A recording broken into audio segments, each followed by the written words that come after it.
Hace 2 semanas estuvimos hablando de este juego, que a decir verdad, pues es de esos programas que los ha visto hasta alguien, y hablábamos de posibles secuelas o no. Y de cómo, incluso en un principio, Final Fight, que es un juego bastante apañado en su momento, incluso se vendió durante un tiempo como Street Fighter 1989. Pero hubo un juego que curiosamente me he dado cuenta mucho después incluso de haber editado y de haber puesto el especial de Street Fighter, cosas que tiene no revisar lo suficiente los guiones, que llegué a tener yo en Commodore 64, que lo llegamos a tener en casa y que era una auténtica barbaridad. Esto, y ahora lo vamos a explicar, resulta, o me he dado cuenta 30 y pico años después, de que sus programadores, lo voy a decir bien el nombre, Tiertex, intentaron colarlo como posible secuela de Street Fighter. De hecho no me di cuenta, pero había algunas cosas cantosas y de hecho esto lo cuento honestamente diciendo que me he dado cuenta ahora, cosa que pasa mucho con gente de mi edad que explica algo como si lo hubiera sabido de toda la vida, igual se dio cuenta hace 4 días. Vamos a ello. Human Killing Machine, toma ya, chaval. HKM, Human Killing Machine, el hombre o el humano, la máquina de matar. Esto es ya, bueno, la leche, o sea, tú lo ves y te dan ganas de dar guantazos por ahí. Bien, pues este juego lo tuve en Commodore 64, lo tuvo la familia, vamos, en el ordenador que teníamos en casa, y me llegó un poco de rebote. Y yo no caí en la cuenta hasta que me salió casi sin querer información buscando de algunos juegos antiguos y de algunas cosas que he tenido por casa para contar. Y es que nos vamos a 1987, aparece Street Fighter 1, un juego que ya lo comentamos el otro día, algo mejor de lo que la gente recuerda. Yo creo que es que muchos, insisto, probaron Street Fighter 1 después de haber jugado a Street Fighter 2 y de aquella manera imposible, y que tuvo unas ventas, aunque no fuesen obviamente tan bestias como sus secuelas, pues que no estuvieron mal. No estuvieron mal, incluso se vendieron ciertos muebles, aquel proyecto, aquellas botoneras que no funcionaron, pero luego sacaron la consola de 6 botones. Oye, aquello arrancó. Bien, pues Tiertex, repito, que fueron los encargados de hacer varias versiones para ordenador de Street Fighter 1, cosa que se hacían de una forma bastante habitual de aquella época, pues porque igual lo había programado o la idea original era de pues una empresa que se dedicaba a hacer arcades y luego pues derivaba esas versiones en otras más especializadas, pues ya sean 16 bits como en 8. Y resulta que esta gente de Tiertex, que había hecho algún encarguito, pues oye, más o menos apañado. Yo de los juegos que he visto, pues he recordado uno con cierto caché, que era Strider 2, de la saga Strider. Y decidieron, pues 1 año y medio, 2 años más tarde aproximadamente, intentar colar a la gente de Capcom una especie de secuela, una versión que incluso en ciertos momentos se quiso intentar lanzar casi como si fuese el Street Fighter 2 y que para algunos fanáticos del videojuego pues lo llaman un poco el Street Fighter 1,5. Este juego es, lo he dicho, HKM. ¿Y qué hicieron los de la casa Tiertex? De hecho, perdonad aquí que es que cada vez que digo busco Tiertex lo tengo que leer. Bueno, pues dijeron, vamos a hacer una cosa. Primero os explico y luego el contexto. Vamos a coger la propia programación, vamos a hacer lo que ya tenemos ya programado, de lo de los golpes, de las patadas, de los saltos, lo clonamos, cambiamos un poco los personajes, les ponemos otras cosas, les ponemos otras carusillas, otros gestos tal, cambiamos un poquito los fondos y vamos a vender como si fuese otro juego nuevo. E intentaron colar, repito, no exactamente una clonación, sino como un remake, aparte del código que ya estaba hecho como Street Fighter. Esto puede parecer una chapuza, pero por lo visto en la época no era tan raro. Había lo que se llama mods, que es una palabra que seguramente gente que sepáis más de programación que yo, cosa que no es muy difícil, conoceréis. Consistía en que precisamente en los años 80 y pico no era precisamente fácil crear código, vamos a decir código fuente, programación, me corregís si queréis, dejéis ahí un comentario y de paso le deis al like y os suscribís. Pues no era fácil crear código fuente que funcionase bien. Si ya es una cosa que cuesta ahora y me viene a la cabeza todas las movidas del PC Fútbol 8 y otros juegos, pues aquello era bastante, vamos a decir, complejo. No sé si complicado sería la palabra, pero complejo. Aquello tenías que picar a mano, línea a línea y demás. Pues eso, que hablamos de clonar videojuegos, en el fondo no era tan raro. Y en el fondo, y es uno de los detalles que me ha gustado mucho, nos la colaron más de una vez. De hecho, por ejemplo, y esto me parece la leche, el Super Mario 2 de Europa y de Estados Unidos realmente no es el Super Mario 2 de Japón, porque cuando lo hicieron en Japón pensaron demasiado difícil. Esto para unos europeos, unos estadounidenses, ya vemos cómo están acabando los estadounidenses, no dan. Esta gente está para sus cosas, para comer hamburguesas y tal, no le pongas un juego difícil.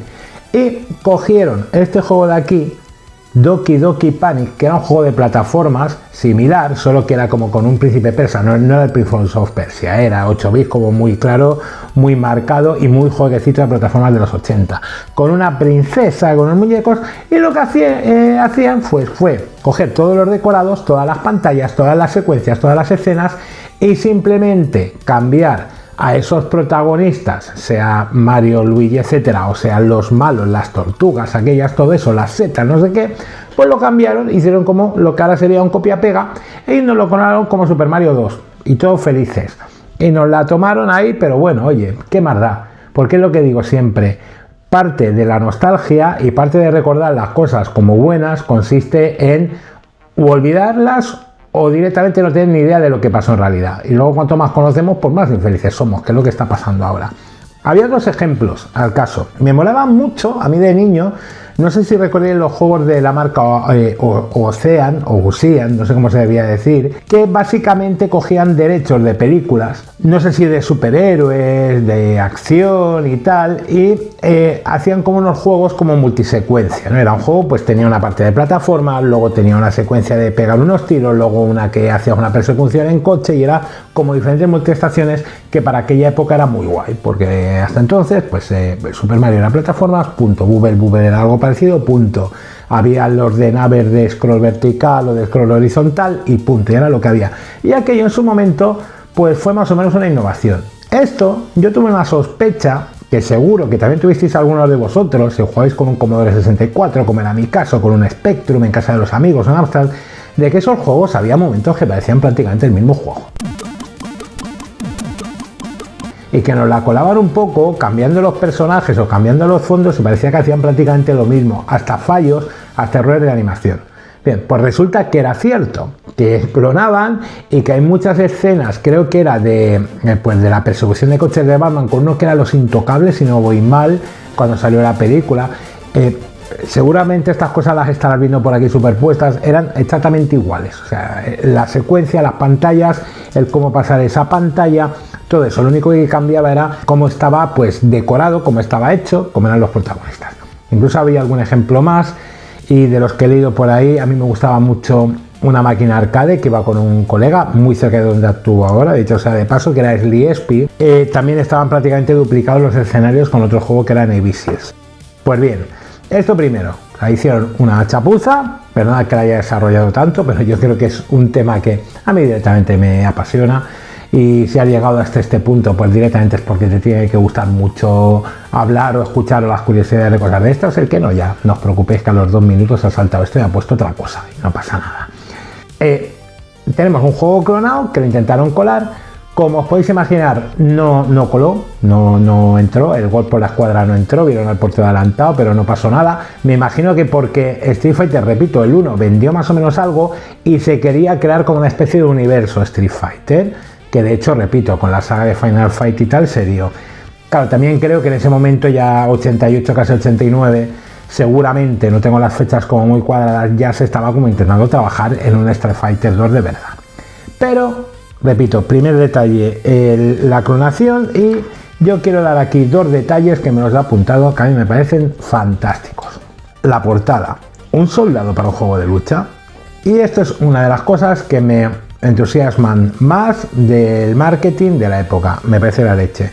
Tú ves la portada de HKM y ves un tío de un torso súper musculado, debidamente ciclado, con un chaleco de esto medio militar, con cartuchos, con granadas, con un fusil que debe ser de asalto. Tú ves esto, tú ves la portada, tú te compras tu juego, te gastabas tus 875 pesetas de la época, el Commodore 64, y tú cargabas ese juego pues esperando ver, yo que sé, Comando, esperando ver Rambo, Operation Wolf en todo caso, y te encontrabas un juego de lucha que no te ubicabas mucho, como he dicho, como muy parecido a Street Fighter, porque resulta que estábamos jugando con la versión alternativa de Street Fighter, Y no tenía mucho que ver, ahí no había armas de fuego, no había granadas y no sé si decir que lo que sí había era como una especie de publicidad engañosa. Eso o que realmente si hacéis memoria con portadas de los juegos antiguos y lo que ha pasado más adelante y comparado con lo que pasaba en la época, pues no era tan raro. Porque yo de hecho, si no hubo mal, incluso alguna portada del Street Fighter 2, tú la veías y decías, esto no es un juego de combate de artes marciales uno contra uno, parecía una portada, yo que sé, de un Duel Dragon, algo de esto, ¿no? Los rivales más bizarros de la historia. Y es que lo que me tenía loquísimo de aquel juego era el perfil de rivales que había. He tirado un poco de memoria, un poco buscando lo que teníamos. Yo me acuerdo que sí que iban los rivales de 2 en 2. O sea, tú ibas, por ejemplo, a Moscú, tenías 2 rivales. Era el sistema un poco distinto a Street Fighter, sí que habían cambiado el límite de tiempo. Eran como varios asaltos, tenías que ganar pues 3, 4, 5, ¿no? Dependiendo del rival y lo que habías hecho antes. Pero los rivales eran maravillosos. Tú empezabas más o menos bien, empezabas en Moscú contra un tal Igor, bien, aquí prejuicios, estamos en los 80, todo tiene que ser como muy estereotipado, por lo tanto no hay sorpresa, pero el segundo rival era un perro, un perro que te cagaba a mordiscos, que te arañaba mientras tú le intentabas dar patadas voladoras.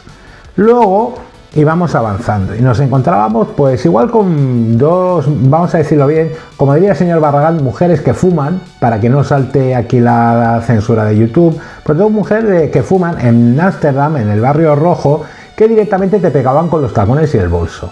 O sea, aquello más que un Street Fighter, más que el gran torneo mundial de las artes marciales, era un poco un tío que iba por los peores barrios del mundo, vaya usted a saber por qué, y se pegaba con lo que había por ahí.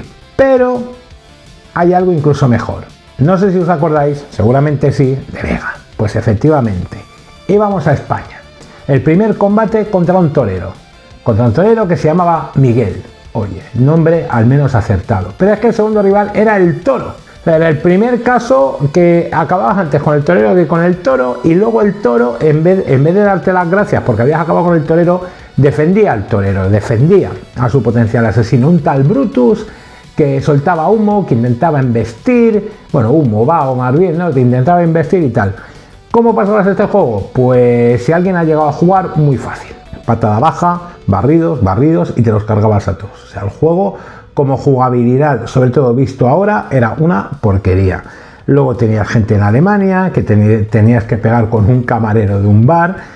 Ese juego básicamente llegaba un momento que no sabes si pensar, si tú lo ves actualmente, igual con 11 años te lo tomas un poco más en serio, que era una parodia. Y yo no sé si el rollo es como que intentaron vender un Street Fighter 2, no lo consiguieron colocar, o un remake, o un bootleg, y directamente lo que hicieron fue cachondearse de lo que era Street Fighter, porque repito, había un camarero, había, creo que era como un tío con una especie de pseudoterrorista por ahí por Alemania. Luego se cagabas en Tailandia, que además hay un detalle ahí precioso, para cerrar esto, que había como cierto canteo. Porque el último malo, si recordáis, Street Fighter 1 era Sagat, en Street Fighter 2 también era tailandés, pero se llamaba Sagan, nada que ver. Era Sagan por el escritor, por el de Cosmos, ¿no? Por Carl Sagan. Y luego el protagonista, que tenía movimientos calcados porque eran clonados por la programación de Street Fighter, pues como estaba Ryu y estaba Ken, pues vamos a buscar algo entre uno y otro, lo ponemos de moreno como Ryu y casualmente, pues como Ken no tenemos los derechos para llamarlo Ken, pues lo vamos a llamar Kwon.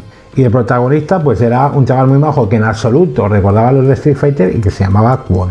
Oye, lo dicho, yo creo que este juego lo podéis encontrar sin mucho problema pues en tipo el MAME, estas cosas, ¿no? De emuladores, distribuido por Useworld. Repito, no tuvo una distribución mala, al menos a Palma de Mallorca llegó a Palma, perdón, que Palma de Mallorca es una nomenclatura bastante antigua, que no tuvo malas valoraciones, porque esto me ha ido saliendo por ahí algunos artículos de revistas enlazando desde Wikipedia, y tuvo sus diferentes plataformas, ZX Spectrum, hasta CPC, Commodore 64, Amiga, Atari ST, PC.